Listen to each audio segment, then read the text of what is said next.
So, a very good evening to all and welcome to the class. In this video, basically what we are going to do, we are going to solve AIT 6 chemistry paper, right? For the NEET. Okay, so we are going to discuss all the questions in AIT 6 paper. तो चलो start करते हैं class को. सारे questions अलग अलग जो भी हैं उन सबको डिस्कस करेंगे जिसमें आप लोगों ने कुछ प्रॉब्लम को फेस किया होगा. ठीक है, चलो स्टार्ट करते हैं. So the first question is, that is, you have to select the correct statement out of following four options. The first option is, that is, a semi-permeable membrane is the cause of osmotic pressure. Osmotic result from decrease in entropy. Osmotic pressure depends on temperature and concentration, but it is independent of the nature of the semi-permeable membrane. So we know that for that is the expression for the osmotic pressure. What is the expression for the osmotic pressure, beta? That is, pi is directly proportional to C in T, right? That is, osmotic pressure is directly proportional to the concentration and temperature. So we can say that osmotic pressure depends on temperature and concentration, because in this they are asking select the correct statement. So option C is absolutely correct for this. I hope many of you did this question very correctly, right? सबने correct ही किया होगा because बहुत simple question था ये. चलो, move to next question. That is, in this we have a two statement and we have to identify which statement is correct or incorrect, right? The first statement is, magnetic quantum number determine the size of the orbital. Is it true? No, definitely this is not true, because the size of the orbital is determined by the principal quantum number, that is n, not the magnetic quantum number. Magnetic quantum number is only for the orbital, right? So they are not able to determine the size of the orbital. So statement 1 is absolutely correct. Now statement 2, that is the spin quantum number of an electron determine the orientation. No, orientation of the spin of electron they are asking, right? Orientation of the spin of the electron they are asking, right? Right. So out of this, which of the following option is incorrect, beta, right? So definitely the spin quantum number of electron determine the orientation of the spin of the electron relative to the chosen axis. So ये तो बिल्कुल सही है, क्योंकि spin quantum number में आप देखते हो कि स्पिन को बताता है, उसके ओरिएंटेशन को बताता है कि कैसे दो इलेक्ट्रॉन फिल किए होंगे. यानी स्टेटमेंट टू जो है ना, statement two is correct, but statement, देखो बेटा यहाँ पे थोड़ा सा मिसप्रिंट है इसमें, यहाँ पे स्टेटमेंट वन होना चाहिए. ठीक है, तो स्टेटमेंट टू जो है वो तो करेक्ट है, but statement one is incorrect. So option D is absolutely correct. ठीक है, ऑप्शन डी बिल्कुल करेक्ट है. नाउ अगले क्वेश्चन पे चलो. BF3 is a planar and electron deficient compound. What is the hybridization and the number of electron around the central atom? तो हम सबको पता है BF3 का स्ट्रक्चर बेटा कुछ इस तरीके का होता है. ये BF रहा, है ना. तो इसका हाइब्रिडाइजेशन निकालो. तो हाइब्रिडाइजेशन निकालने के लिए हम क्या बोलते हैं?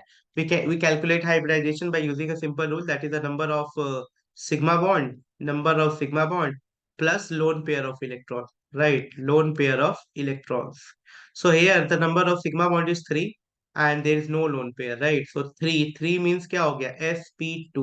So the hybridization is sp2 and only 3 bonds, so we can say that 6 electrons are present. So sp2 and 6 electrons. So which option is correct? That is option D. तो option D बिल्कुल ही correct. चलो, move to the next question. That is question number 54. The decreasing order of reactivity towards the electrophilic substitution reaction of the following compound. So we have benzene. क्या क्या है हमारे पास? तो हमारे पास है बेंजीन. डन. फिर है क्लोरोबेंजीन. तो फिर है मेरे पास क्लोरोबेंजीन. नेक्स्ट है नाइट्रोबेंजीन. एंड फिर है टॉल्वीन. ठीक है. सो हम सबको पता है कि इलेक्ट्रोफिलिक रिएक्शन, सब्स्टिट्यूशन रिएक्शन वो अच्छे से करते हैं जिसमें इलेक्ट्रॉन डोनेटिंग ग्रुप लगे हुए होते हैं, right? Because the electron donating group having tendency to donate the electrons and electron density ortho और पैरा पे बढ़ जाता है. तो जहां भी इलेक्ट्रॉन डोनेटिंग ग्रुप लगेंगे वो इलेक्ट्रोफिलिक सब्स्टिट्यूशन बहुत इजिली करेंगे. So out of this we know that NO2 is a withdrawing group, CH3 is a donating group, Cl is also considered to be withdrawing group, है ना? Okay, so which will out of four go very so very good electrophilic substitution reaction, right? So obviously toluene, due to presence of electron, due to presence of electron donating group that is CH3। So क्या correct order होना चाहिए बेटा, 12 fourth का सबसे ज्यादा होना चाहिए। सो we have 3 option, तो ऑप्शन ए को तो एलिमिनेट कर दो, इसका कोई मतलब ही नहीं है। ठीक है, सो कौन सा ऑप्शन हो गया, देखो सी, सबसे ज्यादा फोर्थ। ठीक है, then comes one, because benzene में अगर इलेक्ट्रॉन डोनेटिंग नहीं है तो विड्रॉइंग भी तो नहीं है, तो बिल्कुल ये आ जाएगा वन। उसके बाद से बताओ NO2 और इसमें, तो हमें पता है NO2 जो है वो सबसे ज्यादा विड्रॉइंग ग्रुप है, तो सबसे कम। सो कौन सा ऑप्शन सही हुआ, ऑप्शन सी। तो ऑप्शन सी बिल्कुल इसके लिए सही है। ठीक है, चलो move to the next question. So in this, we have to match column 1 with column 2. In column 1, we have a species like titanium plus 2, Zn2 plus Mn2 plus scandium plus 3. And in column 2, we have a magnetic moment calculated values, right? So we know that in case of scandium plus 3, they having 0 unpaired electron, 3d0. So due to presence of 0 unpaired electron, due to presence of 0 unpaired electron, always remember, due to presence of 0 unpaired electron, क्या होगा इसमें भाई, अगर इसमें 0 unpaired electron है तो इसके चलते क्या हो जाएगा, 0 अनपेयर्ड इलेक्ट्रॉन होने के चलते इसका मैग्नेटिक मोमेंट भी 0। डेफिनेटली सी का तो वैल्यू आर होने वाला है भाई। तो देखो C Q Q Q C कहाँ पे मैच है, जल्दी बताओ। तो सॉरी, स्कैंडियम डी है ना, तो डी का तो आर होने वाला है। तो डी का आर इसमें है, इसमें है। तो इसको एलिमिनेट करो, इसको एलिमिनेट करो, हमेशा ऑप्शन एलिमिनेट करना सीखो। अब देखो we have two option left with us, that is A and D. तो डी का हो गया ये। अब आ जाओ Zn2 प्लस। सो हमें पता है Zn2 प्लस जो होता है दैट इज Zn प्लस 2। तो Zn प्लस 2 का भी क्या होना है भाई, जल्दी बताओ। अब यहाँ पे एक चीज दिमाग लगानी है आप सभी को, वो क्या है कि Zn प्लस 2 3d10 होता है। ये फुल्ली फिल्ड इलेक्ट्रॉन है 3d10। तो 3d10 और फुल्ली फिल्ड इलेक्ट्रॉन होने के चलते इसका मैग्नेटिक मोमेंट भी 0 होना चाहिए, यानी C का R, right. So the value of, यहाँ पे देखो B, Zn हो गया तो B का R हो गया, डन। एंड स्कैंडियम का 4.90, why they are saying this, because they है 3d0। ठीक है बेटा, इस ऑप्शन में कुछ ना कुछ प्रॉब्लम है, ठीक है, बिकॉज जीरो दोनों का होना चाहिए। अगर ध्यान से आप कैलकुलेट करो तो Mn प्लस 2 तो 3d10 है, तो यहाँ तो अनपेयर्ड इलेक्ट्रॉन है नहीं, तो इसका तो जीरो होगा ही होगा। साथ ही साथ स्कैंडियम प्लस 3 में भी 3d0 है। तो 3d0 होने के चलते स्कैंडियम प्लस 3 में इसका मैग्नेटिक मोमेंट भी 0 होना चाहिए, तो यहाँ पे ऑप्शंस में गलत है। इसीलिए बेटा इसका करेक्ट ऑप्शन आप नहीं डिफाइन कर सकते हो, क्योंकि अब ध्यान से देखते हैं, देखो जीरो का एक ही ऑप्शन दे रखा है, जबकि यहाँ पे दो एलिमेंट्स ऐसे हैं जिनका जीरो होना चाहिए, राइट। दैट इज डी का भी आर होना चाहिए और बी का भी आर। तो ऐसा कोई ऑप्शन है इसमें डी और बी दोनों आ रहे हैं, डी का आर है, बी का नहीं है, बी का नहीं है, बी का, डी का आर, बी का नहीं है बेटा। तो ये ऑप्शन में ना थोड़ा सा मिस प्रिंट है इस क्वेश्चन में, अदरवाइज दो जीरो वैल्यूज होनी चाहिए थी। ठीक है, चलो मूव टू क्वेश्चन नंबर 56।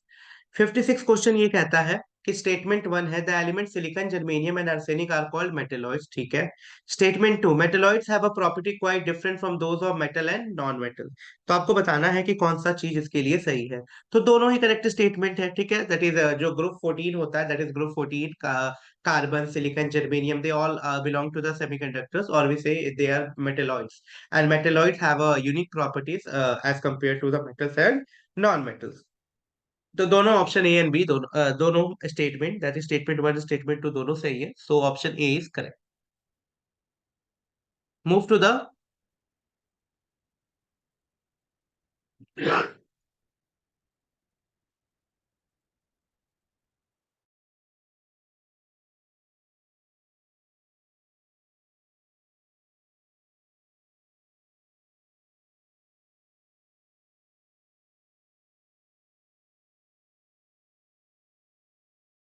ठीक है, move to the next question, that is the maximum covalency of represented element is equal to excluding first and second period, ठीक है।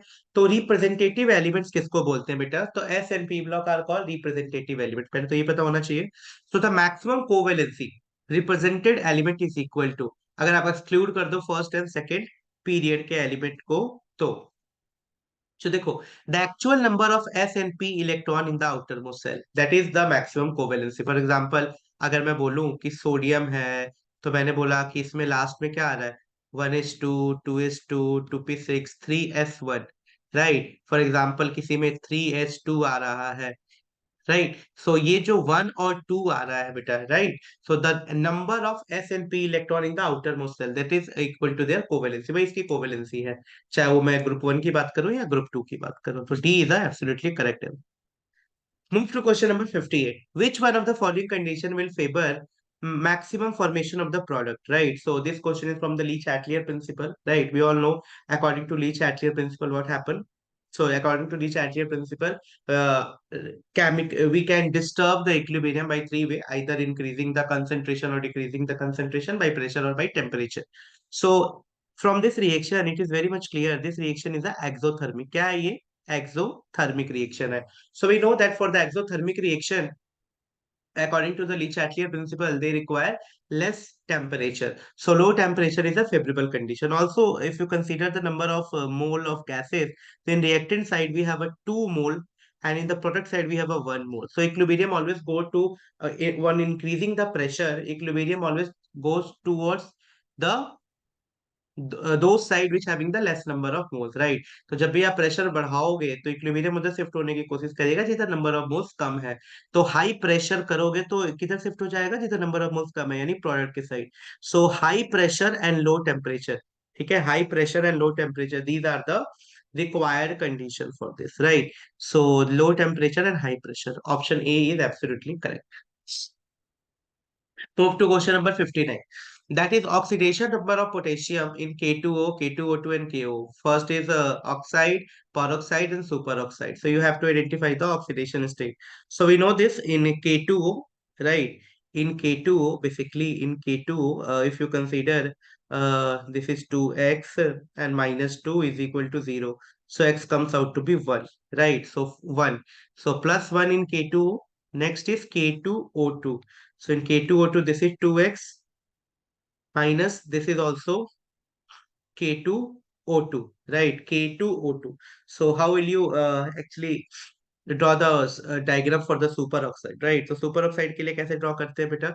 तो ये K2 हो गया और ये O2 हो गया, तो superoxide में इसका 1 होता है। कितना होता है? That is 1. अब देखो इसको कैसे लिखते हो आप, ध्यान से देखना। So this can be written as 2x minus 2 is equal to 0. तो ये कितना हो गया? So this comes out to be, जल्दी बताओ, x की वैल्यू कितनी हो गई?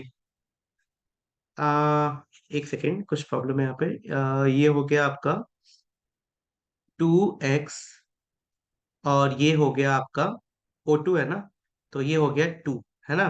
तो -2 इज इक्वल टू 0, तो 2x is equal to 2, so x is equal to 1। तो 1 आ रहा है बेटा, यहाँ पे सुपर ऑक्साइड में कितना आ रहा है? 1 आ रहा है, क्योंकि ऑक्सीजन की ना -1 होता है इन केस ऑफ पर ऑक्साइड, ऑलवेज रिमेंबर। मैंने सुपर ऑक्साइड बोला, पर ऑक्साइड में हमेशा याद रखना K2O2 पर ऑक्साइड है, तो हमें -1 ऑक्सीडेशन स्टेट होता है, क्योंकि वहाँ पे ऑक्सीजन ऑक्सीजन के बीच बॉन्ड होता है, इसीलिए -1 का ऑक्सीडेशन स्टेट शो करता है। तो यहाँ पे ये 1 हो गया, डन। तो ये चीज भी समझ आ गई, क्लियर है?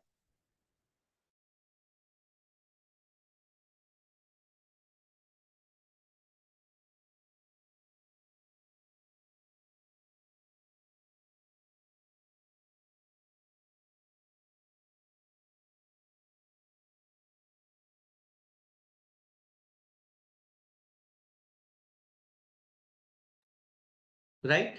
सो यहाँ भी हो गया आपका +1। अब है सुपर ऑक्साइड KO2, तो KO2 ये x हो गया, ठीक है। सो x -1 इज इक्वल टू 0। सो यहाँ पे x इज इक्वल टू 1 आ गया, तो तीनों केस में क्या होने वाला है बेटा? 1 1 1। So which option is correct? That is option B. चलो, move to the next question, that is question number 60। 60 देखो क्या है, match the given in the column 1 with the column 2। So Henry law का एक्सप्रेशन क्या है? सबको पता है, Henry law partial pressure is equal to KH(x) है ना। सो सबसे पता लग रहा है ए जो है वो एस के इक्विवेलेंट है। Elevation of boiling point delta TB, यानी बी जो है वो आर के इक्विवेलेंट है, तो बी और आर सेम है भाई। डिप्रेशन इन फ्रीजिंग पॉइंट, ये टीएफ वाला हो गया, तो सी जो है वो पी के इक्विवेलेंट है। ऑस्मोटिक प्रेशर क्यू, यानी डी जो है वो क्यू के इक्वल है। अब बताओ कौन सा ऑप्शन होना चाहिए, जल्दी बताओ। देखो, ए एस के है, बी आर के है, सी पी के है, डी क्यू के है, यानी option A is absolutely correct. बहुत सिंपल क्वेश्चन है। Now, move to the next question, that is statement 1 and statement 2. So, galvanized iron does not rust, है ना? Galvanized iron does not rust. Statement 2 है zinc has more negative electrode potential than iron. ठीक है? तो statement 1 ये कह रहा है कि galvanized iron does not rust, है ना? कि galvanized iron जो है वो रस्ट नहीं होता है, और स्टेटमेंट 2 कह रहा है कि zinc has a more negative electrode potential than iron. तो कौन सा बात सही है भाई?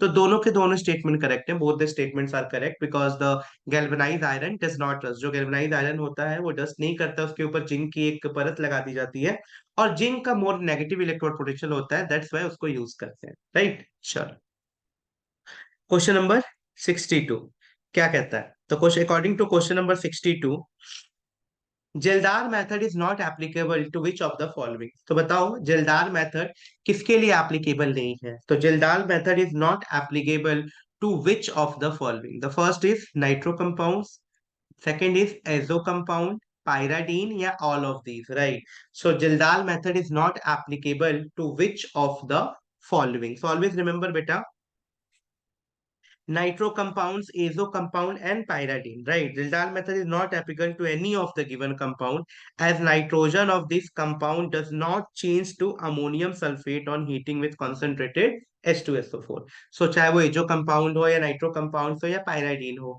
so किसी के लिए भी ये एप्लीकेबल नहीं है, बिकॉज जब भी इन कंपाउंड्स को हीट करते हैं तो वो अमोनियम सल्फेट में चेंज नहीं होते। Move to question number 63। ठीक है, 63 पे चलते हैं। So what is question number 63? The plot that represent the zero order reaction, right? The plot that represent the zero order reaction. So we have a A, B, C, D, 4, and we have to identify which of the following plot represent the zero order reaction. So we know that for the zero order reaction, this plot is absolutely correct, right? This plot is absolutely correct because we know the expression for the zero order as well. That is R is equal to minus Kt plus R naught, right? So where R naught is the concentration of the reactant and T is equal to 0. Thus R decrease with time, है ना? तो इस तरीके से हम इसको represent कर सकते हैं R। तो ये हमारा स्लोप हो गया, स्लोप इज माइनस के, and this is T, this is R, so this is absolutely correct. चलो, move to question number 64. The enolic form of acetone contain how many sigma pi and all this bond, right? So enolic form में क्या बनता था भाई? हम सबको पता है, in enolic form we have a formation of double bond as well as alcohol group, right? तो जहाँ पे एल्डिहाइड, मतलब यहाँ पे जब भी हम लोग पढ़ते थे, कौन सा रिएक्शन पढ़ते थे बेटा? जब भी हम एल्डोल कंडेंसेशन पढ़ता थे तो वहां पे एक इनॉलिक फॉर्म बनता था, इन और ऑल दोनों का फॉर्मेशन है। तो इनॉलिक फॉर्म में आपको बताना है how many sigma and all many pi bonds are present. So total sigma bond we have a 3 to 5 and 1 6 1 7 and 8 and 9। तो टोटल सिग्मा बॉन्ड तो 9 हो गए, ठीक है। नाउ पाई बॉन्ड्स कितने हैं? तो पाई बॉन्ड्स तो मुझे एक ही दिख रहा है, तो we have a 1 pi bond. And how many lone pair? So oxygen पे ही होगा लोन पेयर, तो दो लोन पेयर है, so lone pair is 2। So which option is correct बेटा, जल्दी बोलो। 9 sigma bond, 1 pi bond, 2 lone pair, so option A is absolutely correct. चलो नेक्स्ट चलते हैं, दैट इज क्वेश्चन नंबर 65। तो consider the following reaction occurring in the automobile, the sign delta S and delta G would be. So you have to identify the size, right? Delta S and delta G for this, right? So we all know this thing, that is combust. This is a combustion reaction. So for combustion, delta H is always negative because energy is released in combustion. So delta H is always negative. Now let's talk about delta S. So we can say that, right? We can say that here delta N is. So you have to calculate delta N. That is a number of gaseous mole. So here we have a 18 plus 16. So we have a 18 plus 16 product side, minus reactant side we have a 2 plus 25, that is 2 plus 25 27। So delta n, so on solving delta n comes out to be plus 7। कितना आया? Plus 7। तो delta N positive है भाई, तो इससे क्या पता लगता है? डेल्टा एन पॉजिटिव है, इसका मतलब क्या हो गया? दैट इज डेल्टा एस जो आएगा वो क्या होगा? कैसे बताओगे, बताओ जल्दी। डेल्टा एच पॉजिटिव है तो यहाँ पे डेल्टा एस भी हमारा पॉजिटिव होगा। ठीक है, तो ये हो गया, ये हो गया। नाउ डेल्टा जी, तो डेल्टा जी क्या होगा, तो रिएक्शन स्पॉन्टेनियस है, रिएक्शन हो रहा है, तो जब भी रिएक्शन स्पॉन्टेनियस होता है, रिएक्शन हो रहा होता है, तो delta G is always negative. ठीक है, तो delta G is always negative, तो कौन सा ऑप्शन करेक्ट हो गया, B. B is absolutely correct answer. ठीक है, बी बी। कैसे आइडेंटिफाई किया बताओ, आइडेंटिफाई कैसे किया है कि भाई कंबस्शन रिएक्शन है, तो फॉर कंबस्शन हमेशा एनर्जी निकलती है, तो delta H is always negative. Now what about delta S, तो entropy depends upon the number of gaseous mole कितने हैं, तो product side number of gaseous mole ज्यादा है, इसे क्या पता लग रहा है कि रैंडमनेस है, रैंडमनेस बढ़ रहा है, इंक्रीज हो रहा है, so we can say the delta S is also positive. And this ये रिएक्शन हो रहा है, तो कोई भी रिएक्शन होता है, इन स्पॉन्टेनियस रिएक्शन है, it means delta G is negative. Move to question number 66, चलो 66 देखते हैं क्या कह रहा है। So according to question number 66, when Z is treated with PCl5, they will form X. Yet alcoholic KOH, they will form Y. Then concentrated H2S upon H2O boil, they will give Z. So identify the product. So obviously PCl5. So what is Z here? So we can say that CH3, CHOH, and CH3. This is secondary alcohol. When this secondary alcohol is treated with PCl5, they will convert it into CH3, CH. This is Cl. This is CH3. Again, when they are treated with KOH, KCl, and H2O will be removed. So the formation of alkene will takes place. ठीक है, तो कौन सा product सही होगा भाई, so obviously B is absolutely correct answer for this.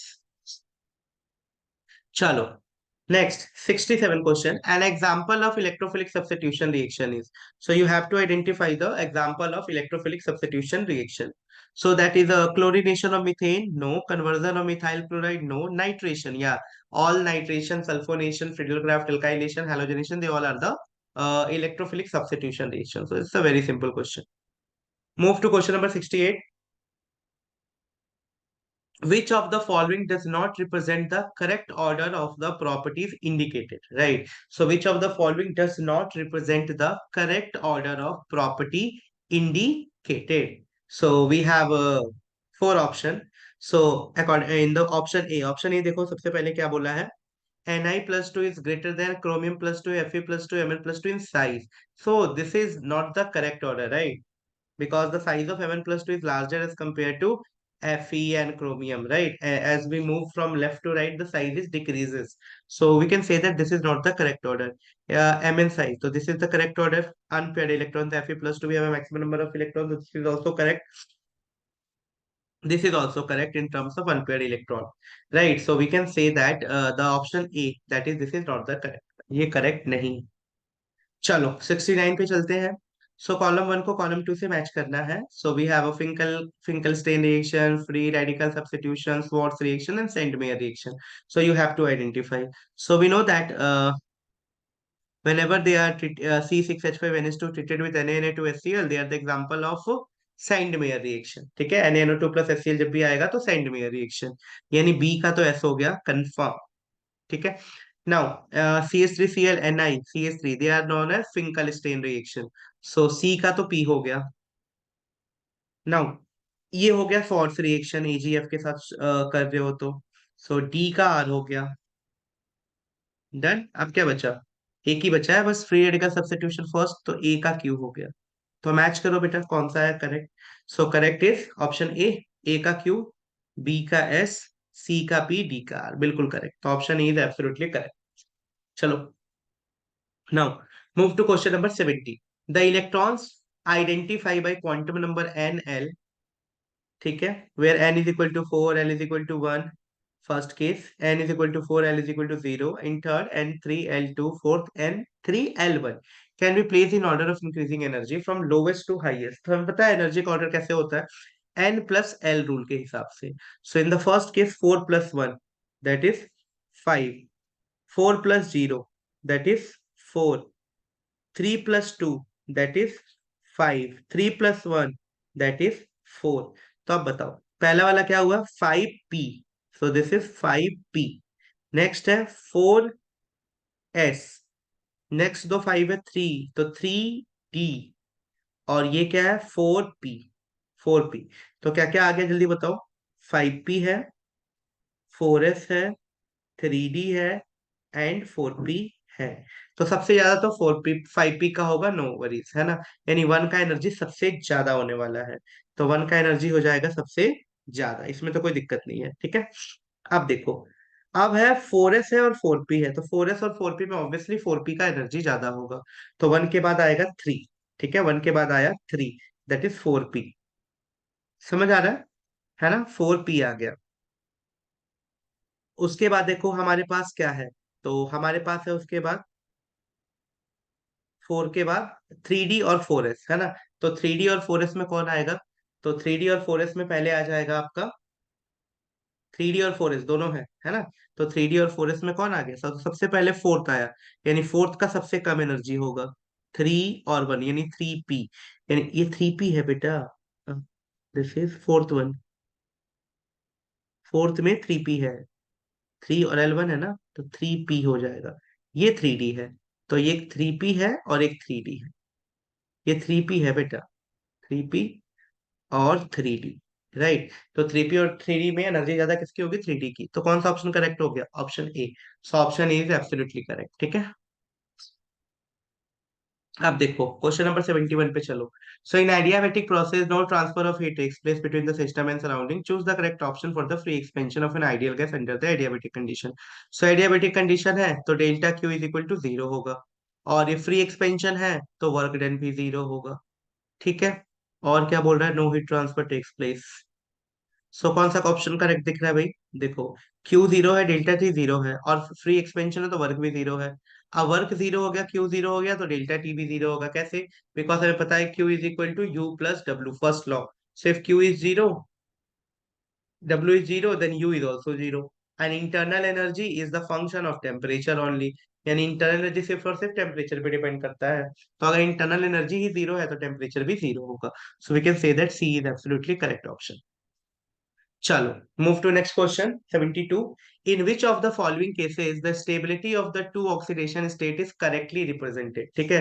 कि in which of the following cases, इसमें से कौन से केसेस में जो स्टेबिलिटी है, the stability of the two oxidation state is correctly represented, ठीक है। द स्टेबिलिटी करेक्टली रिप्रेजेंट किया गया है। अब देखो बेटा ध्यान से इसको, अगर मैं बोलूं mn plus 2 is in 3d5, so they are much more stable as compared to 3d4 in mn+3, so ये बिल्कुल सही है। Fe+2 और Fe+3 में Fe+3 because they are in the 3d5, so Fe+3 is much more stable, not Fe+2, so which option is correct, B.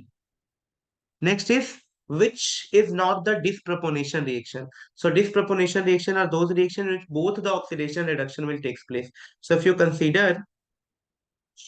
uh, consider the option C, ammonium nitrate. In this, no, both nitrogen atom can be oxidise और reduce only, right. तो दोनों यहाँ पे oxidation और reduction नहीं हो रहा है, तो तुम क्या कह सकते हो, the reaction is not the disproportionation, ठीक है। क्योंकि यहाँ पे देखो ना, दो अलग अलग यहाँ पे एन एटम है, एक NH4 के साथ और एक NO3 के साथ, इसीलिए यहाँ पे with a different oxidation number, that's why they are not the disproportionation reaction. Disproportionation reaction का मतलब ये है कि यहाँ पे सेम होना चाहिए था, फिर यहाँ पे घटता, या तो घटता और एक में बढ़ता, तो एक का ऑक्सीडेशन एक का रिडक्शन, तब आप बोलते हैं। अब यहाँ पे दो दो नाइट्रोजन है विद डिफरेंट ऑक्सीडेशन स्टेट, तो आप नहीं बोल सकते हो, ठीक है। द करेक्ट IUPAC नेम, सो आपको बताना है कि करेक्ट IUPAC नेम इसका क्या होगा। तो it's a very simple question, IUPAC से है। सो सबसे पहले आप इसका लॉन्गेस्ट चेन को सेलेक्ट करो, तो लॉन्गेस्ट चेन क्या होगा इसका, ध्यान से देखो। तो एक तो ये तरीका है कि अगर आप ऐसे जाते हो 1 2 3 4 5 6 और 7, तो ये लॉन्गेस्ट चेन हो गया हम लोगों का। तो यहाँ पे देखो 2 पे है, 3 पे है, तो 2 3 और एक 5 पे है, तो 2 3 5 पे तो एक मिथाइल है, तो 2 3 5 ट्राई मिथाइल। 4 पे एक पूरा प्रोपाइल ग्रुप लगा हुआ है, 1 2 3 कार्बन का, तो प्रोपाइल हो गया, ठीक है। तो 2 3 5 ट्राई मिथाइल 4 प्रोपाइल हेप्टेन, तो ये इसका करेक्ट नेम हो जाएगा, ठीक है। The incorrect statement from the following of boragine. So you have to identify the incorrect statement from the following about the borazine. तो बोराजीन के बारे में बताओ, इसको इनऑर्गेनिक बेंजीन भी कहते हैं। तो बोराजीन का फॉर्मूला क्या होता है बेटा, सबको पता है, बोराजीन का फॉर्मूला होता है N3 और H6। ठीक है। तो बोराजीन में इसने बोला इट कंटेन्स बनाना बॉन्ड, नहीं भाई इसमें बनाना बॉन्ड का कोई चक्कर नहीं है। बनाना बॉन्ड तो होता है B2S6 में, डाई बोरेन में। बोराजीन में ऐसा कुछ भी नहीं होता है, तो इनऑर्गेनिक बेंजीन की तरह स्ट्रक्चर होता है। तो ये इसका इनकरेक्ट स्टेटमेंट है। ठीक है। 80 क्वेश्चन पे चलो। तो which of the following statement is not true about the secondary structure of protein? So we all know that primary structure represent the sequence, secondary structure alpha helix और beta के बारे में बताता है। तो इसमें से पूछा है कि कौन सा करेक्ट नहीं है, आपको वो बताना है कि which of the following is not the correct one. So बेटा the hydrophilic and hydrophobic character of amino acid residue is important to secondary structure. So इसका तो कोई बात ही नहीं होता है, तो this is the not true about the secondary structure. Secondary structure बताता है alpha helix beta pleated seeds के बारे में, एबिलिटी ऑफ पेप्टाइड बॉन्ड्स के बारे में बताता है। ये hydrophilic hydrophobic character of amino acids के बारे में कुछ भी नहीं बताता है। Next question number 81। So which of the following is the correct order of acidity? So we know that acidity कैसे बढ़ता है। सो जैसे जैसे देखो, दो तीन चीज पे डिपेंड करेगा। एक तो डिपेंड करेगा whether we have a electron donating or withdrawing group. So whenever electron withdrawing group is attached, acidity will increases. So here we have a Cl, here we have a HCH, here we have a CH3 donating group, here we also. So due to presence of electron withdrawing group chlorine, there is much more acidic as compared to the other one. So ये B इसका correct option हो गया। Now, which of the following reaction can produce aniline as a main product? तो कौन इसमें से aniline बनाएगा? बहुत सिंपल क्वेश्चन है, हम सबको पता है कि whenever you treat nitrobenzene, right? So जब भी तुम नाइट्रोबेंजीन को ट्रीट करोगे किसके साथ? Zn और HCl के साथ। तो जैसे जिंक और HCl के साथ नाइट्रोबेंजीन को ट्रीट करोगे, so they will produce aniline। क्या बना देगा ये? aniline बना के देगा एज अ मेन प्रोडक्ट। ठीक है। The unit of equivalent conductivity. So you have to identify the unit of equivalent conductivity. क्या होता है फॉर्मूला? तो equivalent conductivity is nothing but K into 1000 divided by normality. So you have to identify the unit for this. So unit क्या होगा भाई? Ohm inverse, centimeter to and gram equivalent. ठीक है, because they are asking equivalent. ठीक है, unit of equivalent conductivity. अगर भाई molar conductivity पूछता तो ओम इनवर्स सेंटीमीटर और यहाँ पे ग्राम इक्विवेलेंट की जगह क्या आ जाता? क्या आ जाता है? यहाँ पे एन की जगह एम हो जाता है, यानी मोलैरिटी आ जाता है वहां पे। ठीक है। तो D is a correct option. 84 पे चलो। Tertiary nitro compound do not tautomerize because. So tertiary क्यों नहीं टॉटोमराइज होते हैं? क्या ऑप्शन है जिसके चलते टर्सरी टॉटोमराइज नहीं होते हैं? तो there is no alpha hydrogen. भाई टर्सरी अमीनो एसिड्स को अगर आप देखो तो कुछ इस तरीके का स्ट्रक्चर होता है, तो इनके पास कोई भी अल्फा हाइड्रोजन नहीं हो पाता बेचारे के पास। तो due to this only they do not tautomerize. Question number 85. Compound X of composition chromium H2O6 Cln has a spin only magnetic moment of 383 bm. It reacts with AgNA3 and shows geometrical isomerism. The IUPAC nomenclature of X is. So X का IUPAC nomenclature बताना है। So 380 3.83 bm का मतलब क्या है बेटा? देखो, अगर हमें मैग्नेटिक मोमेंट का फॉर्मूला पता है n+2, ठीक है, तो ये कब आएगा? अगर n की वैल्यू 2 है तो ये कितना हो जाता है? 2, and this is 2 plus 2, so that is 4, 4 to the 8, under root 8। ठीक है। तो अंडर रूट 8 का जो वैल्यू आएगा, ऑलमोस्ट 9 मान लो, तो 9 का रूट कितना होता था? 3, तो 2 पॉइंट समथिंग आएगा। तो ये तो नहीं है। अब यहाँ पे अगर n की वैल्यू 3 ले लेते आप, तो 3 ले लेते तो क्या होता बताओ?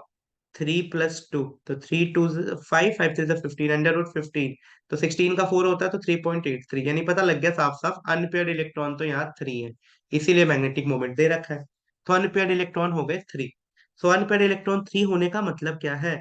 अनपेयर्ड इलेक्ट्रॉन 3 होने का मतलब ये है कि जब आप कॉम्प्लेक्स लिखोगे तो ऐसे लिखोगे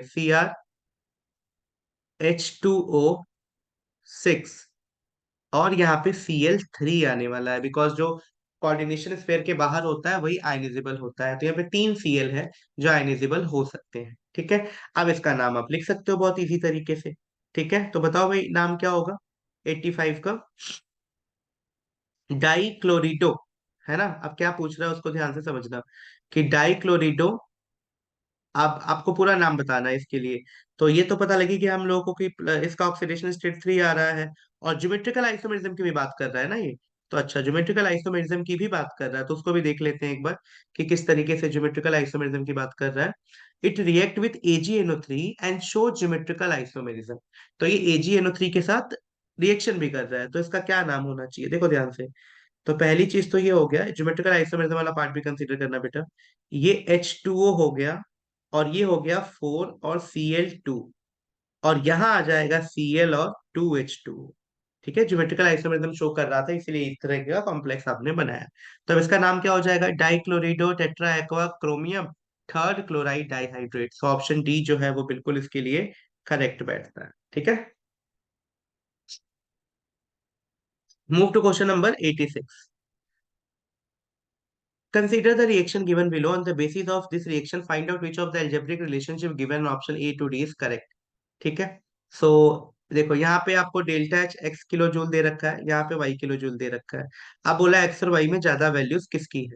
ठीक है, तो ग्रेफाइट को CH4 में, और ग्रेफाइट 2H के साथ कंबाइन हो रहा है CH4 में। तो आपको बताना है इन दोनों वैल्यूज में से किसके लिए वैल्यू ज्यादा है, A टू D का क्या करेक्ट है। ए से अगर आप डी बनाना है तो done. So on the basis of this reaction, find out which of the algebraic relationship given option A to D is correct. तो बताओ भाई, एक्स की वैल्यू ज्यादा है या वाई की वैल्यू। तो ऑब्वियसली यहाँ पे देखो, ग्रेफाइट को 4H से CH4 बन रहा है, यहाँ पे 2H से बन रहा है, तो यहाँ पे ऑब्वियसली ज्यादा हीट निकलेगा। तो एक्स की वैल्यू ज्यादा है as compare to Y. The next question is 87, that is the reaction quotient आपको दे रखा है Q।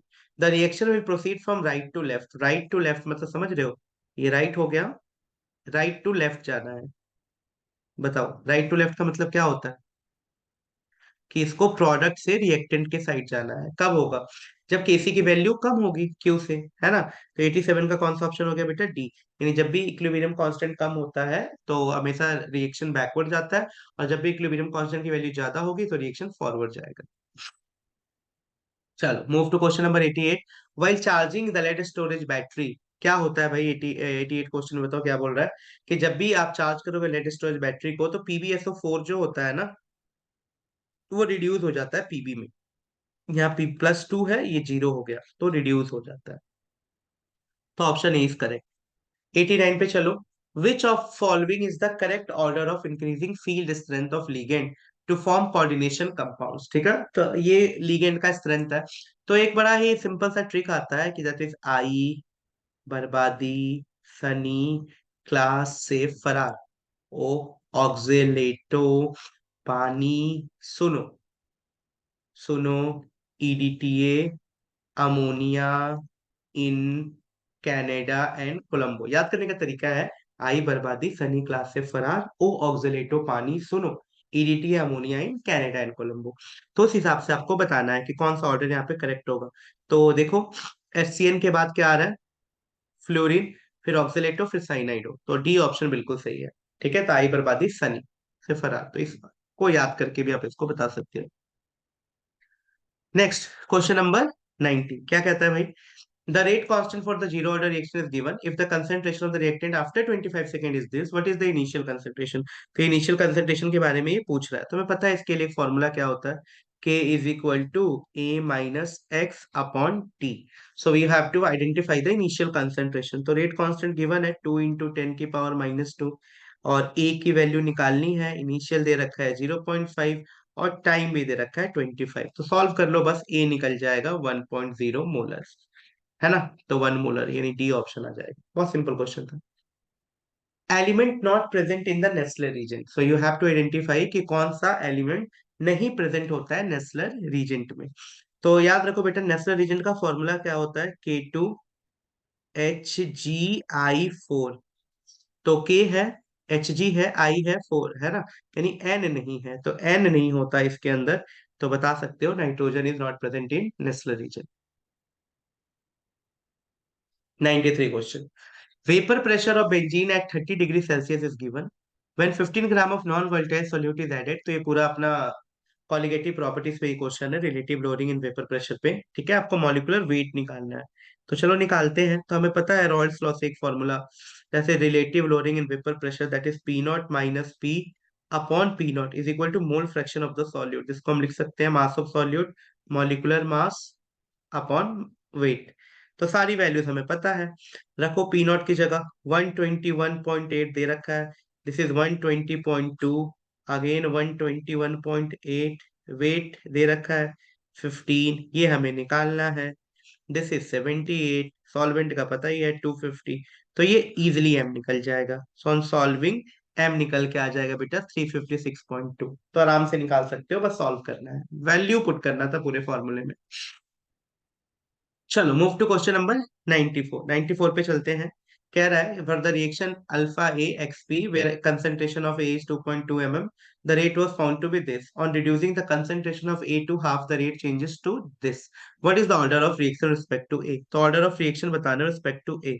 सो देखो, when the concentration of the reactant is reduced to half initial value, the rate is reduce by कितना हो रहा है, देखो ध्यान से, 2.4, है ना, से 0.6 में हो रहा है। यानी ये कितना वैल्यू चेंज हो रहा है बेटा, 4 टाइम्स। इट मींस रेट जो है, इससे क्या पता लग रहा है, रेट जो है वो रिएक्टेंट के ट्वाइस पे डिपेंड कर रहा है। इसका मतलब ऑर्डर क्या हो गया, ऑर्डर क्या हो गया, 2। So order of reaction is 2। What is the standard reduction potential of Fe plus 3 to Fe? तो ये क्वेश्चन बहुत बार आता है, ठीक है, बहुत बार आ चुका है ये। तो इस क्वेश्चन को हम लोगों ने बहुत बार किया है, डेल्टा जी की हेल्प से करते हैं हम लोग। तो we all know that delta G naught is equal to minus n F E naught. ठीक है, अब दोनों कंडीशन के लिए आप निकालो। तो मुझे कैसे कैसे निकालना है, अगर आप ध्यान से देखो तो मैं फर्स्ट केस के लिए निकालता हूँ जो हमें वैल्यू गिवन है। तो फर्स्ट केस के लिए डेल्टा जी कितना आएगा, तो माइनस एन की जगह मैं पुट कर दूंगा -2, एफ की जगह एफ रहने दो, और इसकी वैल्यू दे रखी है -0.47 इंटू एफ। तो ये कितना हो गया जल्दी बताओ, ये हो गया 0.94 एफ। अब तुम दूसरे केस के लिए डेल्टा जी निकालो।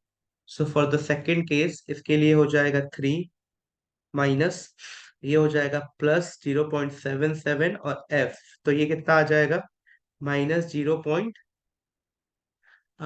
Fe3 to Fa+1 है बेटा, सॉरी सॉरी 1 है ये। तो ये कितना हो जाएगा, -0.77 एफ। अब क्या करो, हमें पता है डेल्टा जी नॉट जो तीसरे का निकलेगा ना, वो किसके इक्वल होगा, डेल्टा जी नॉट जो तीसरे का निकलेगा वो इसके इक्वल है ना। यानी delta G naught 1, sorry delta G naught 3 is equal to delta G naught 1 plus delta G naught 2। तो इन दोनों की वैल्यूज को ऐड कर दो। तो इन दोनों की वैल्यूज को ऐड कर दो, कितनी वैल्यूज आएंगी, 1 की आई है 0.94 एफ, -0.77 एफ, और इसकी वैल्यू कितनी निकल जाएगी, एन। तो इसके लिए एन कितना होगा, इसके लिए एन कितना होगा बेटा जल्दी बताओ, 3 हो जाएगा, दैट इज 3 एन। और ई नॉट सेल की वैल्यू निकालनी है, तो -3 F into E naught cell. तो बस कुछ मत करो, इस वैल्यूज को सॉल्व करो, डिवाइड कर दो 3 से, है ना। तो उन दोनों को सॉल्व करके 3 से डिवाइड कर दो। तो इसको सॉल्व करने पे आया 0.17 F divided by 3 F minus का, तो वी कैन, एफ से एफ कैंसिल, तो वैल्यू आ गया -0.057।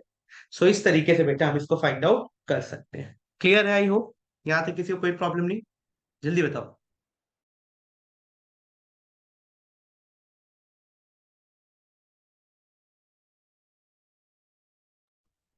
राइट, सो इस तरीके से तो 0.057 तो कौन सा हो गया, ए ऑप्शन बिल्कुल करेक्ट है। ठीक है, move to question number 97। In which case the van't Hoff factor remains unchanged? आपको बताना है कि कौन से केस में वेंटर फैक्टर रिमेन्स अनचेंज। तो when the ZnCl2 is react with NH3, right. क्यों, बिकॉज वेंटर फैक्टर क्या होता है, हमें सबको पता है कि ZnCl2 रिएक्ट करेगा तो कॉम्प्लेक्स का फॉर्मेशन कर लेगा। So I remains unchange when the number of ions before and after complex ion remains same. तो ये पहले आयंस बनाने के और आफ्टर बनाने के दोनों में सेम है, नंबर ऑफ आयंस चेंज हो ही नहीं रहा है, तो वेंटर फैक्टर भी चेंज नहीं होगा। चलो मूव टू क्वेश्चन नंबर 99। क्या कहता है कि आपके पास एक टर्सरी ब्रोमाइड दे रखा है, उसका एक न्यूक्लियोफाइलिक रिएक्शन कराया, सब्स्टिट्यूशन, ये बना, रेट दे रखा है, सेकेंड स्टेप का भी रेट दे रखा है। तो फर्स्ट स्टेप में जो रेट है वो सिर्फ डिपेंड कर रहा है अल्काइल हैलाइड पे, दूसरे में वो न्यूक्लियोफाइल पे भी डिपेंड कर रहा है। तो सिंपल SN1 SN2 का रिएक्शन है। तो SN1 होता है जिसमें सिर्फ डिपेंड करता है, ऑर्डर वन होता है अल्काइल हैलाइड, SN2 वो होता है, इस पे ऑर्डर ये न्यूक्लियोफाइल और अल्काइल हैलाइड दोनों पे डिपेंड करे। तो changing the concentration of base will have no effect on reaction one, है ना, ये बिल्कुल सही है, क्योंकि यहाँ पे न्यूक्लियोफाइल पे डिपेंड कर ही नहीं रहे, तो ऑर्डर सिर्फ और सिर्फ डिपेंड कर रहा है अल्काइल हैलाइड पे। सो ऑप्शन बी बिल्कुल करेक्ट हो जाएगा। चल, लास्ट क्वेश्चन है, that is bond dissociation energy of EH और H2O hydride of group 16 element. हम सबको पता है बेटा, अगर मैं बॉन्ड डिसोसिएशन एनर्जी की बात करूं तो डाउन द ग्रुप आने पे साइज बढ़ेगा और डिसोसिएशन एनर्जी कम होती है, आसानी से बॉन्ड टूट जाता है। तो क्या ऑप्शन होना चाहिए? That is one, that is oxygen का सबसे ज्यादा, फिर सल्फर, फिर सेलेनियम, फिर tellurium. Down the group bond length increases, bond dissociation energy decreases. So ये सारे क्वेश्चन थे जो हम लोगों ने कवर किए। सो आई होप सबको क्लियर हो गया होगा जो भी डाउट था। हमने सारे क्वेश्चन अच्छे से प्रैक्टिस किए, तुम लोग भी एक बार इसको दोबारा देखो और कोशिश करो सॉल्व करने की, ठीक है? तो थैंक यू ऑल, और इसको ध्यान से एक बार करो।